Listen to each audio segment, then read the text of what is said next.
Hey friends, and welcome to Finding a Better Way. I'm your host Holly, or you might know me as Hall's Talk Show. I started sharing my story on TikTok a few years ago, and it led me to starting this podcast. I'm so excited that you're here. This is a place for those that are on their healing journey, those that are broken. We're going to be talking all the things: trauma, hurt, healing, and hopefully finding a better way. Coming from someone who's done it the wrong way quite a few times. Thanks for being with me as I share past and recent experiences. Now let's get real and hopefully relatable.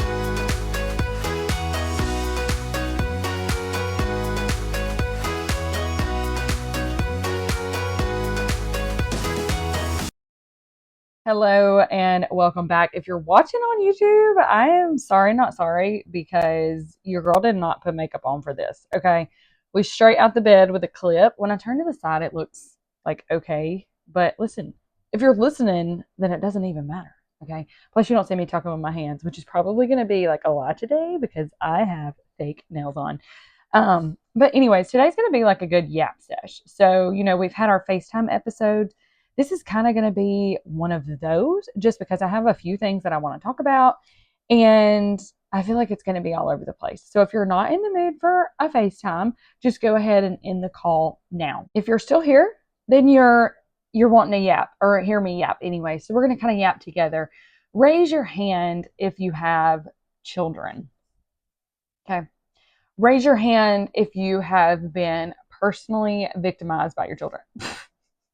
Listen, so kids are hard, all right? Just like marriage is hard, just like the TikTok ban for those 12 hours was hard. And we're going to kind of talk about all of that and just wrap it up in a little bit of a nutshell of Holly slowly losing her mind. So today started off like any other day, but I feel like everybody's emotions are heightened. So if I have a 12-year-old that's going to be 13 this year. Me and Nick have been married for 13 years this year. I mean, you do the math on that, okay?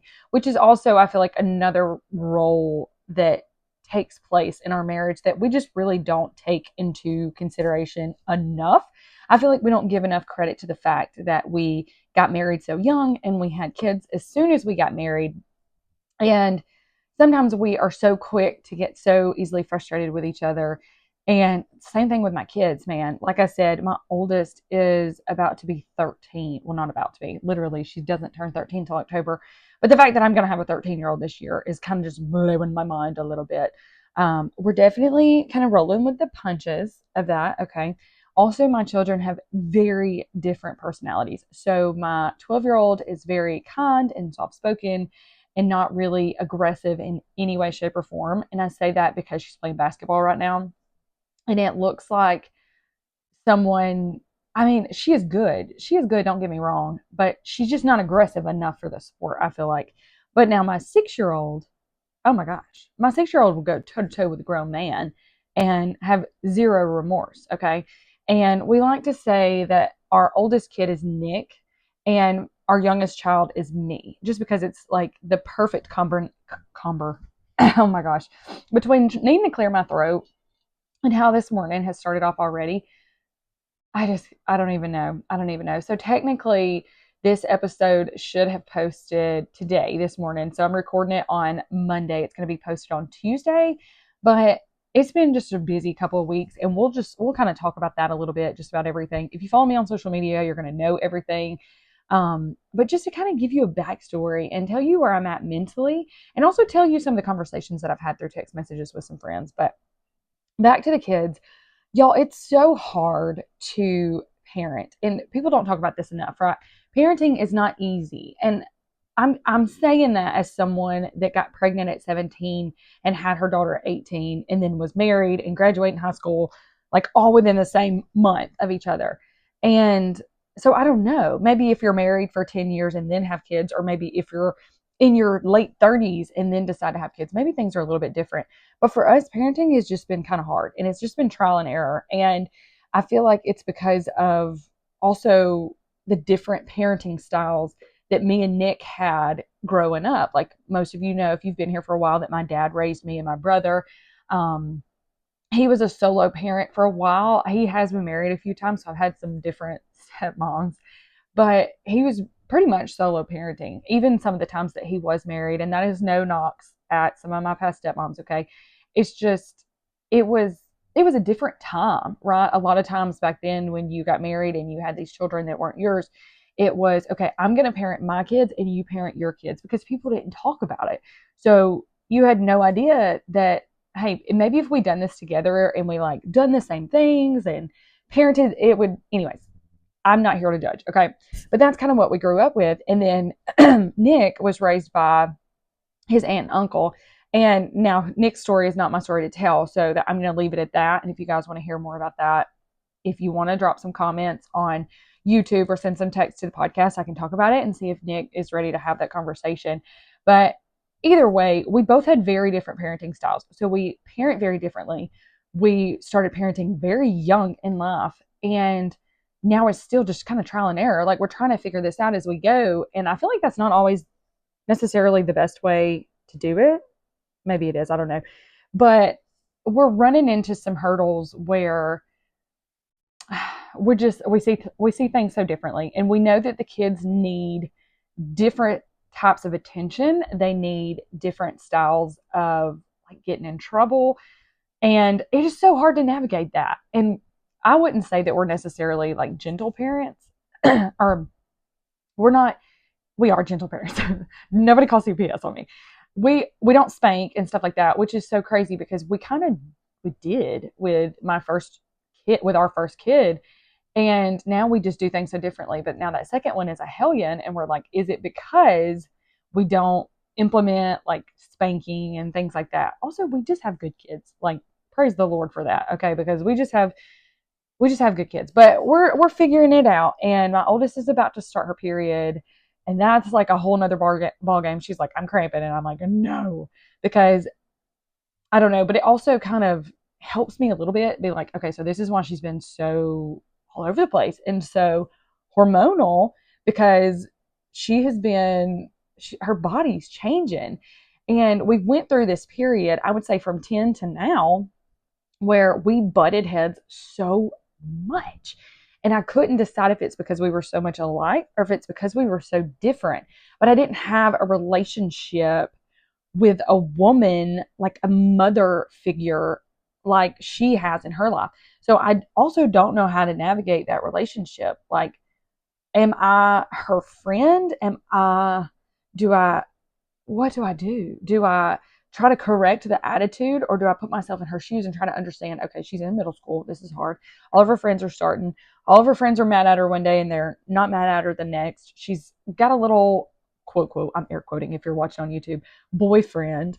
And I don't know, like and she's mad at me because apparently everybody has everybody's phone numbers, and we're pretty chill parents, I feel like. Nick says I'm a helicopter mom, but like my daughter has a YouTube. Um, you can go follow it if you want to. It's Zoe's Everything Show, ZO apostrophe S Everything Show. But she's not allowed to show her face on it. She's not allowed to have comments on it. She's not allowed to text boys. She does not. She has a cell phone, but her phone is so on lockdown that she can't even add a cell phone number into her cell phone if she wanted to. Like, you have to put a code in. So me and Nick have to add and approve like phone numbers. Um, so we're running into that right now where, okay, now in the 6th grade, everybody has a cell phone, which I think is a good safety clause. They're at school. If they need us, if they need something, if something happens, an emergency, the school's not going to tell you first. The school's going to wait till everything's calmed down and then be like, okay, let's reach out to the parents. But if your child's at school and something happens, anyways, so I digress. Okay. I don't think it's a bad thing that kids have phones. I do think it's a bad thing sometimes when we just totally give them free range. And this is another thing. So the other day, she wasn't home and her backpack was like in the floor. And I've never thought about going through her backpack. She's my good kid. Remember this. But I remembered that report cards went home that day. She is not a kid that hides her report card. This kid makes straight A's. Okay. But I wanted to see it. So I'm like, well, I know it's in her backpack. And I go digging through her backpack and I felt terrible. Like, I felt like I was invading her privacy. And I'm like, oh my gosh. Because my 6-year-old, there's obviously zero privacy. Unless she's in the bathroom. Zero privacy. And even then, like, what are you doing? I need, like, what's happening? But anyways, so I'm digging through her backpack. And I'm starting to feel this way. But I'm also the mom that goes through her cell phone. I check her text messages and I don't feel bad about it. And I don't really know, like, I wish I had someone that I could ask, like, because obviously if you put this on Facebook, oh my gosh, oh my gosh, why does your kid have a phone? My kid doesn't have a phone. It's just like when TikTok got banned, y'all. Oh my gosh, Facebook and Instagram are not the places to be. It was scary over there. People are, we're going to switch gears. We'll talk about that a little bit, okay? Because that's pretty much all I was going to say about the kids. It's just hard and it's weird, and you have to kind of figure out which navigation works best for you. But let's breeze on through that TikTok ban. That was the scariest 12 hours of my life. And let me tell you why. It's not even because of the income that comes from TikTok, which obviously has been very helpful. Because if you know we've been in some financial weirdness lately, and we'll talk about that in just a minute. But I'm just like, oh my gosh. So I go to Facebook and I just start to scroll. And first of all, Facebook is full of TikToks that were posted months ago. So, like, I mean, Facebook Reels is really a wannabe TikTok. You know what I'm saying? But the people on there that was like, I never had TikTok. I never downloaded it on my phone. Do you want a cookie, honey? I know where the bakery's at. I think America's gonna be better without it. What? What? You can't knock something that you've never tried before. Literally. Like, I've never tried meth. Do I want to? No. But I can't really say much about it because I never tried it. You know what I'm saying? So I'm not going to talk about it. I'm not going to sit here and tell you guys what trying it is like and how you're going to feel when you try it, because I don't know. Okay. And I will say, with the DARE program that we had in my school, I really thought meth was going to be a bigger problem to me than it was. Now I know that there is a problem. I know that there is. But don't think I'm downplaying that. But like, I really thought I was going to be offered it at every single like family function and party that I was at. Anyways, so I don't understand. Like, you're on your high horse, but you're on Facebook. Like, you are on a social media platform that has so much negativity, and you are literally trying to bring down another human. Like, you're not just taking down like two people from your small town that have TikTok. There was 170 million US TikTok users. Like, you're taking an entire group of people who you will never meet. You will never meet that many people in your whole life. You could probably live 100,000 years and still never meet that many people. But what are you doing? That was so weird to me. So I go to Instagram Reels and I'm like, maybe I'll find home here. And the comment section was just crazy. First of all, the things that Meta allows and then doesn't allow. So if Facebook and Instagram are the same. Like, they're one and the same. They're both Meta, you know, category. Can I help you? They're both Meta. Sorry, I have children and they're home today. But on Facebook, I've posted stuff before, like especially during COVID and stuff, they got taken down. And they were like, no, we're going to fact check this. This is not right. And I was completely censored. Okay. TikTok, or really, you can post whatever you want, but you do have to be careful. Like, there are boundaries. You go to Instagram and you will literally see pew pews. Like, you can't even say the actual word for pew pew on TikTok. Y'all, that's my 6-year-old busting in the room and being like, I'm like, what do you need? Because she's sitting here staring at me and I'm getting so distracted. I'm like, y'all, I just need an hour. It only takes me an hour or less to record. So I tell them to give me an hour. And is this more important than my children? Absolutely not. But are they completely entertained and fed and everything while I do this? Absolutely. So I'm like, what do you need? I'm just checking on you. Okay, well, I can't have you standing in with the door open and it's squeaking in the background, just staring at me while I do this. So, bye, please. But I will say, my 6-year-old is very attached. My husband thinks it's an unhealthy attachment. Um, I think she's my last, and it created this weird bond, and we are just kind of attached to each other. So, anyways, let's just move on. TikTok is back. We're so happy. We don't know how long it's here for, but I'm just happy that it's back for all of my friends I know that make a living on there. Y'all, I have been making money on there, tens and $12,000 months. No, but I want to. Okay, that's why I'm also posting this on YouTube. Your girl is trying, because I would love for Nick to not have to worry the way that he has been. So if you know, you know, if you follow me on social media, Nick lost his job last week, and or maybe it was the week before. Has it been 2 weeks already? I don't know. Anyways, so we have been navigating that because Nick is not someone that just openly shares. If you've listened to an episode or watched a podcast with him on it, you know Nick is a quiet person, and it's not just because he doesn't want to be on the podcast, or that's just how he is. And we always joke and say that's why our marriage works, because I'm so like open and talkative, and I will like pull it out of you. And Nick is so reserved and quiet and shy, and he's like, yeah, it's fine. So I've been like, talk to me, because getting fired from a job is something that I've experienced, unfortunately, and it will rock your world. Like, that's a hard thing to go through. And honestly, from us sharing about Nick, I've had so many people reach out to me and be like, I've also lost my job recently. I don't know what to do. How are y'all staying so positive? And I really feel like God is using this, and he will continue to use this. And we honestly both feel like something big is about to come through this. God's just causing this shift. And it's weird to even talk about God right now, because can I just be honest with y'all for a second? Is this a safe space? We have not been to church in a few weeks. And do I have excuses? Absolutely. My youngest was sick, my oldest was sick, Nick was sick, and then yesterday we didn't go because Nick had to work.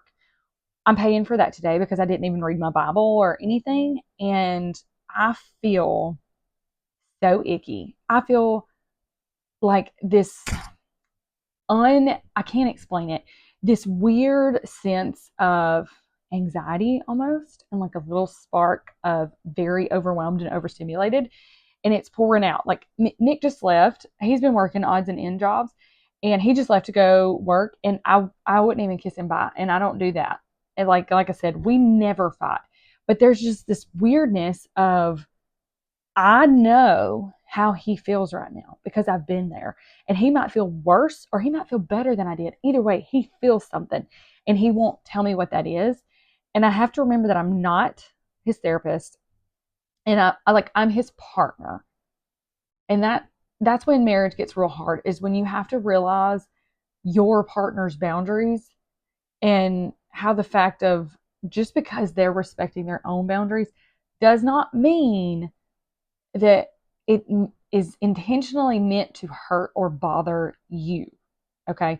And that goes with friendships as well. We cannot want people to set boundaries and be able to say no, and be able to know what they need and want out of life and say it.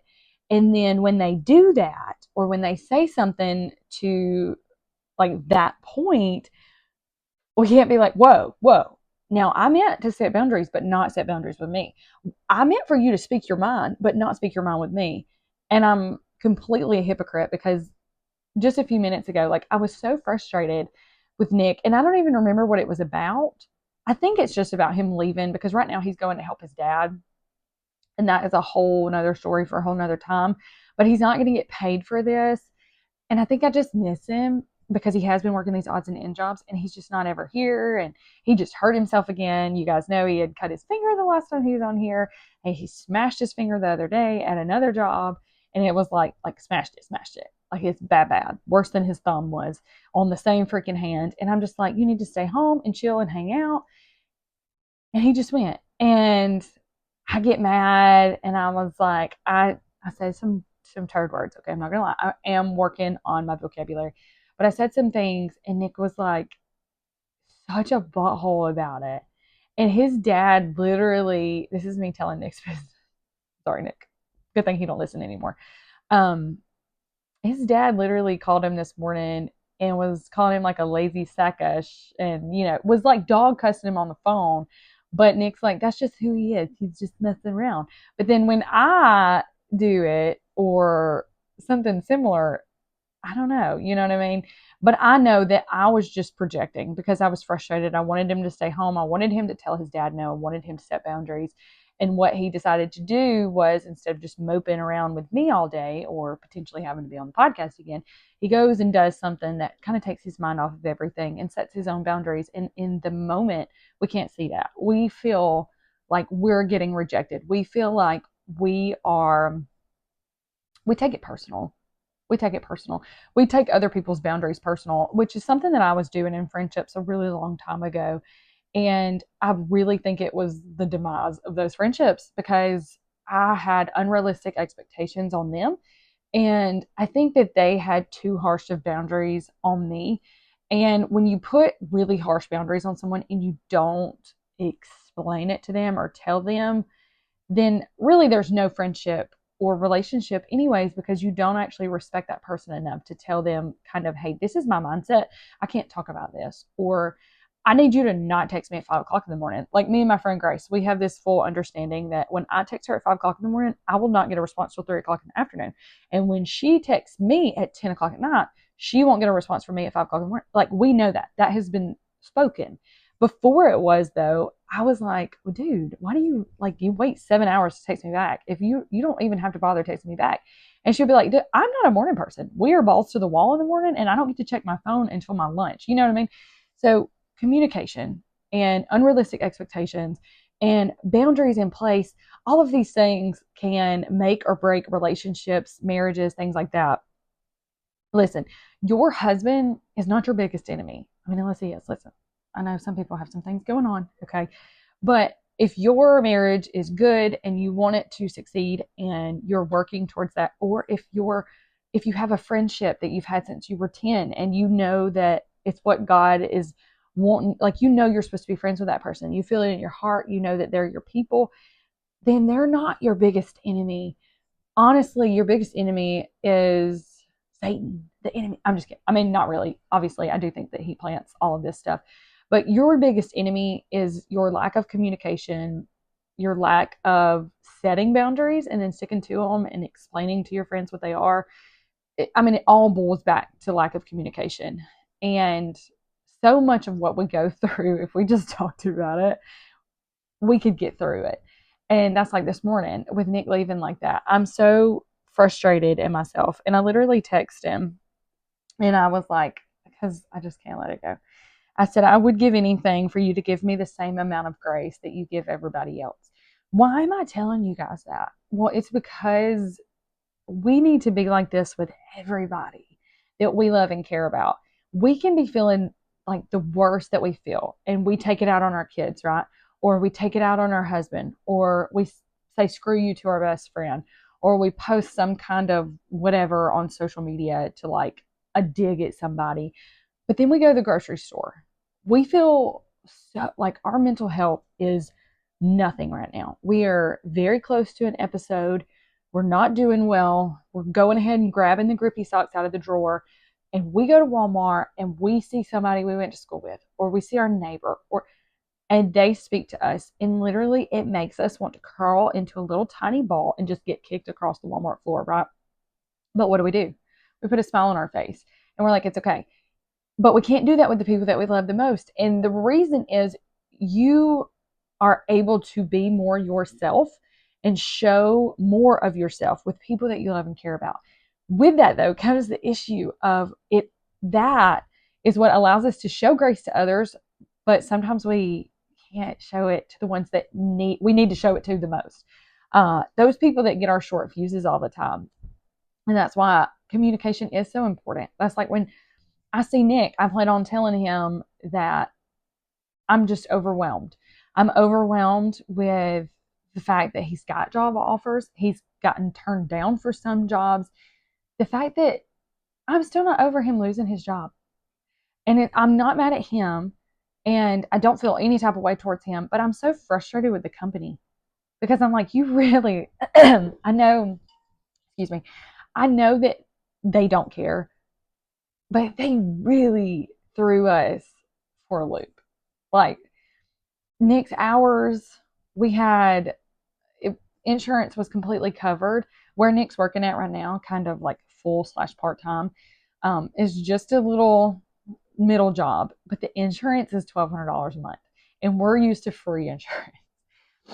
So come the end of this month is when we completely lose the insurance that we had with this company. And that, like, I'm thinking, oh my gosh, that's when hell hath no fury. That's when, I'm just thinking the worst. And that's what I do. And I'm also worried about where he's going to go and what he's going to do. And he's worried about that. And he's worried about not making the right decision. And it's just causing so much friction and tension because it's kind of the elephant in the room that nobody wants to talk about because Nick has his assumptions of what I'm thinking and what I'm feeling, right? He probably, we haven't talked, so I don't know.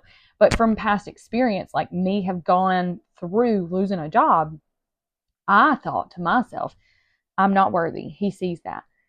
I someone's not going to hire me. Someone fired me. Obviously, like you're thinking very low of yourself, and it was easy for me to think that Nick was thinking those same things. Like that is what kept me so depressed was the thought of Nick thinking, like Nick feeling the same way about me that um stock market company, whatever investment company, what they thought about me. I thought in my head, that's how Nick feels about me. And I'm like, what if that's how Nick feels right now? And like I said, us being opposites is what works, but also sometimes us being so opposite is what causes us to not be able to have the conversations that we need to have. So this is just a reminder today that listen, whether it's your partner, your best friend, your family, whoever it is, okay, you have to talk to them. People can't read your mind. And we also have to stop assuming, right? Stop assuming what they think about us. You've got to get to a point where you realize you don't hold that much power. Like people are not just sitting here thinking all day, every day, wow, Holly really sucks. Holly, because that's what I think in my head. I'm like, if people think about me, if my name gets brought up, they think, wow, she sucks. She sucks. She can't keep friends. She couldn't keep a job. I start thinking all the worst things. And that is the enemy. That is Satan planting these tiny little seeds in our head. And for whatever reason, we water them, right? What happens when you water seeds? We talked about this last week with Nick. They grow, okay? And just like when you plant good seeds in your marriage, right? Like communication, setting boundaries, having times that you sit down and hang out together. So important. Good little seeds, good little nuggets. You plant them though. If you don't water them, they don't come to fruition. If you're not putting in the work, it's not going to do you any good to talk about these things. So while communication is key, just like in the Bible where it says faith without works is dead, communication is key. But if all you do is talk and not put any amount of work in, you're just going to have cute little seeds that eventually dry up because of their lack of being watered. Okay. And I hope that makes sense. I don't know what it is about the seed thing. That's been my thing, right? I don't know what's happening. Anyways, so all your little seeds, I hope that you water all your little seeds. I hope if you are someone that is going through things right now that you guys have been messaging me on social media and even messaging the podcast, there is a spot somewhere. I don't know where. It might be through the Buzzsprout link. I don't know. But there is a place where you can text the podcast. And I read every single one of those texts. I don't always get to respond, but I do read every single one of those texts. And there are so many people right now that are dealing with things in their marriage. They're going through a divorce. They are going through a custody battle. I've got people that have messaged me that have lost their jobs. Y'all, we're all going through something. And I firmly believe that everything happens for a reason. And whatever we're going through, it's the refiner's fire. It is to bring us out stronger than ever. It is to make it to where when we get to where we're going, we're able to handle anything going forward from there. Because we can always look back on these super hard times and be like, we made it through that. If we made it through that, we can make it through this. And sometimes I feel like that's why we get certain people in our lives, because even when we've been through things, it's like, dude, you can't do it. You can't do it. That almost killed you. You can't do it. So sometimes God will give us people that have been through way worse, people that are going to open up and talk to us, right? We talk to y'all. That sniff that I did has me so distracted because all I can think about is Astorino. Oh my gosh. But anyways, okay. So God gives us people that have been through worse, that are willing to talk about it. And this is why it's so important to share your story and your testimony so that someone else can see it and be like, oh, well, dang. Okay, well, if they went through this, if they did this, I can get through it. Y'all, when I lost my job and everybody was like, how are you doing it? I was just showing up on social media. That's it. I was just showing up because it was the only way that I could breathe. It helped me to breathe. That and really digging into my Bible, it just helped me to breathe.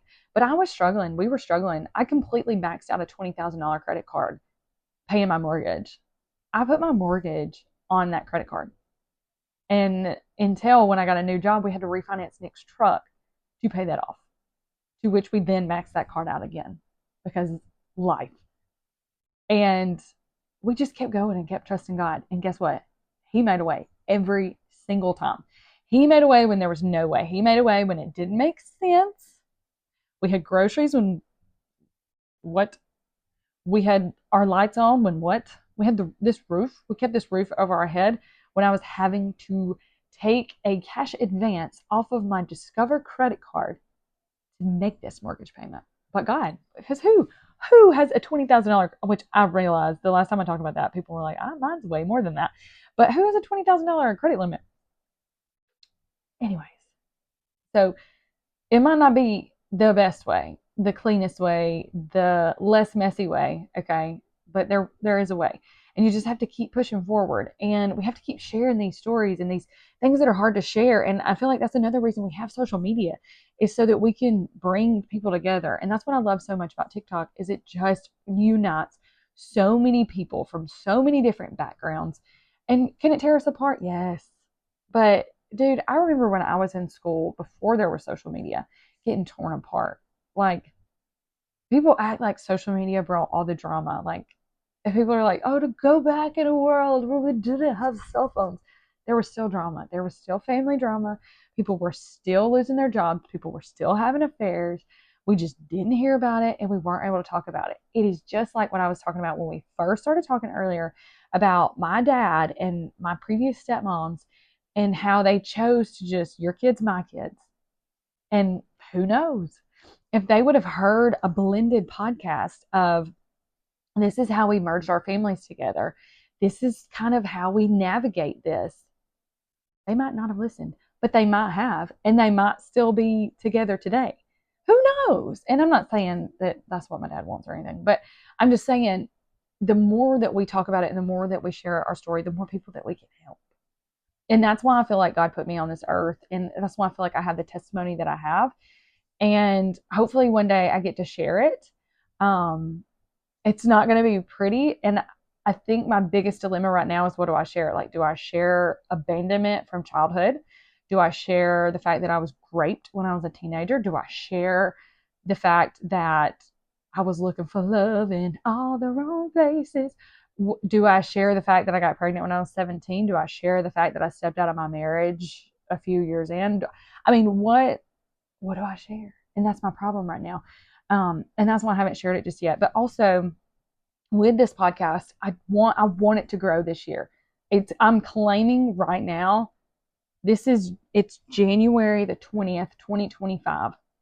I'm claiming that in December, something big, something crazy is going to have happened with this podcast. Okay. I'm claiming it because God gave me this podcast for a reason.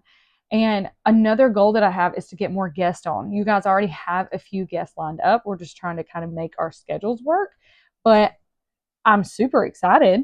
And I have some big guests that I want to bring on and just kind of yap and talk about life as a mom, life as a creator. And I want to know what you guys want to hear about because I mean, we got kids, we got married young. I stepped out of our marriage. I mean, we've already done a podcast on that, and I don't know that Nick is ready for that again. But guys, I'm an open book, and that's one thing that has been so great about this is the fact that I do live in a small town, and people think that they know absolutely everything about me. And the thing is I own everything that I've been through and everything that I've done. There is not one thing from my past that I won't talk about. And it's not for those people that hate on me. And this is my outlet. And I feel like God can use my testimony. So I'm going to keep sharing it until I'm not here anymore to share it. So thanks for joining me today, guys. Thanks for subscribing. Y'all, I think we hit 300 subscribers on YouTube, which is so cool. I think that was because of the whole TikTok ban, but I'm hoping to hit 1,000 on there. I want to hit 100,000 on my podcast. I'm dying to hit 300K on TikTok and 15K on Instagram. And I'm just telling y'all some of my goals because it's January. And I don't think I've told y'all what my actual goals are for social media and stuff this year. Also, we're going to monetize.